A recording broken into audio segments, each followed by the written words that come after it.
الحمد لله وكفى وسلام على عباده الذين اصطفى أما بعد فأعوذ بالله من الشيطان الرجيم بسم الله الرحمن الرحيم والفجر وليال عشر وقال تعالى في موضع آخر ويذكر اسم الله في أيام معلومات على ما رزقهم من بهيمة الأنعام وقال رسول الله صلى الله عليه وسلم ما من أيام العمل الصالح فيهن أحب إلى الله إلى آخر الحديث صدق الله العظيم وصدق رسوله النبي الكريم ونحن على ذلك لمن الشاهدين والشاكرين والحمد لله رب العالمين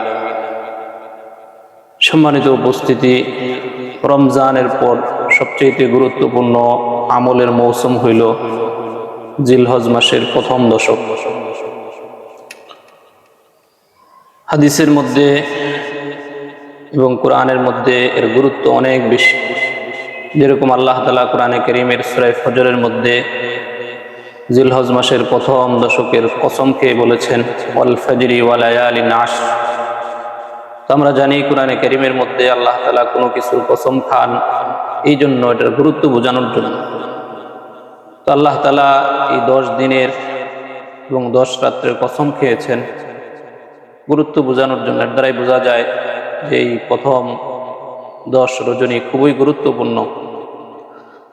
এবং কোরআনে কারীমের আরেক আয়াতের মধ্যে আল্লাহ তাআলা বলেন ওয়াযকুরু ইসমাল্লাহি ফি আইয়ামিন মা'লুমাতিন, যে তোমরা এই দিনগুলোতে আল্লাহর জিকির করো। তো মা'লুমাতিনের ব্যাখ্যায় জিলহজ মাসের এই প্রথম দশকের কথা আসছে। আরেক হাদিসের মধ্যে তিরমিজি শরীফের হাদিস,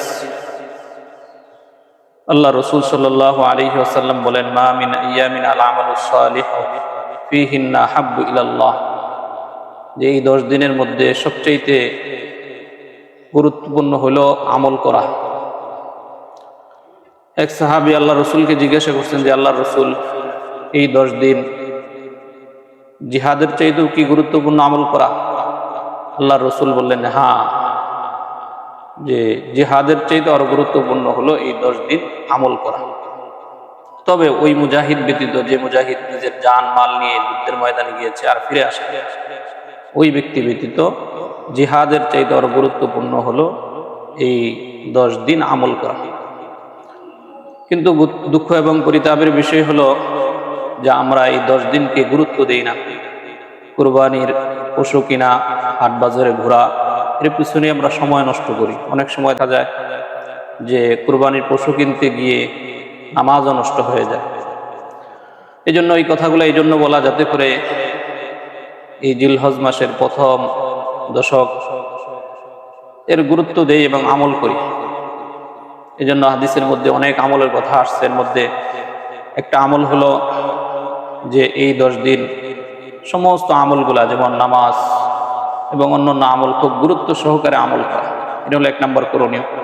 2 নম্বর করণীয় হলো যে এই 9 দিন রোজা রাখা। হাদিসের মধ্যে আসছে ইয়া আদিলু সিয়ামু কুল্লি লাইলাতি কুল্লা ইয়াউমিন মিনহা বিসিয়ামি সানাতিন, যে যদি জিলহজ মাসের এই 9 দিনের একদিন রোজা রাখে, আল্লাহ তাআলা 1 বছর রোজা রাখার সওয়াব দান করবেন। জন্য 2 নম্বর আমল হলো যে আমরা রোজা রাখবো। 3 নম্বর আমল হলো যে রাত জেগে ইবাদত করা। হাদিসের মধ্যে আসছে যে এই 9 রাত 10 রাত, প্রত্যেকটা রাত লাইলাতুল কদরে ইবাদত করলে যে সওয়াব পাওয়া যায়, সেই সওয়াব আল্লাহ তাআলা তার আমলনামার মধ্যে দান করবেন। তো লাইলাতুল কদরে আমল করলে কি সওয়াব পাওয়া যায়? যে 83 বছর ইবাদত করলে যে সওয়াব পাওয়া যায়, সেই সওয়াব আল্লাহ তাআলা দান করবেন। তো এই রাতগুলাতে আমরা ইবাদতের মধ্যে কাটাবো। এটা হলো 3 নম্বর আমল। এমনিভাবে 4 নম্বর আমল হলো যে আরাফার রোজা রাখা। আরাফার দিন রোজা রাখা। হাদিসের মধ্যে আসছে, আবু দাউদ শরীফের হাদিস, সিয়ামু ইয়াউমি আরাফা তাহতাসিবু আলাল্লাহ আইয়ুকাফিরাস সানাতাল্লাতী ক্বাবলাহু ওয়াস সানাতাল্লাতী বা'দাহু। আল্লাহ রাসূল বলেন, কেউ যদি আরাফার দিন রোজা রাখে, আল্লাহ তাআলা পিছনের 1 বছর এবং সামনের 1 বছরের গুনাহ মাফ করে দেন। এই জন্য আমরা 4 নম্বর আমল করব, আরাফার দিন রোজা রাখবো। 5 নম্বর আমল হলো যাদের উপর হজ ফরজ হয়েছে হজ করা। 6 নম্বর আমল হলো হাদিসের মধ্যে আসছে তাকবীর, অর্থাৎ আল্লাহু আকবার, আল্লাহু আকবার, এই তাকবীর বেশি বেশি বলা, তাহমিদ আলহামদুলিল্লাহ সুবহানাল্লাহ এগুলা বলা, তাহলিল লা ইলাহা ইল্লাল্লাহ বেশি বেশি। এটা হলো 6 নম্বর আমল। 7 নম্বর আমল হলো বিশেষ করে 9 জিলহজ ফজর থেকে নিয়ে 13 জিলহজ আসর পর্যন্ত এই তাকবীরটা প্রত্যেক নারী পুরুষ সবার জন্যই প্রত্যেক নামাজের পরে পড়া ওয়াজিব। আল্লাহু আকবার, আল্লাহু আকবার, লা ইলাহা ইল্লাল্লাহ, আল্লাহু আকবার, আল্লাহু আকবার, ওয়ালিল্লাহিল হামদ।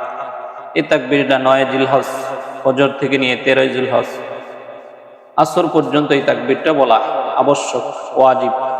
এজন্য আমরা পুরুষ যারা আছি তারা জামাতের সাথে নামাজ পড়ি বা একা একই নামাজ পড়ি, এই তাকবীরটা অবশ্যই বলতে হবে।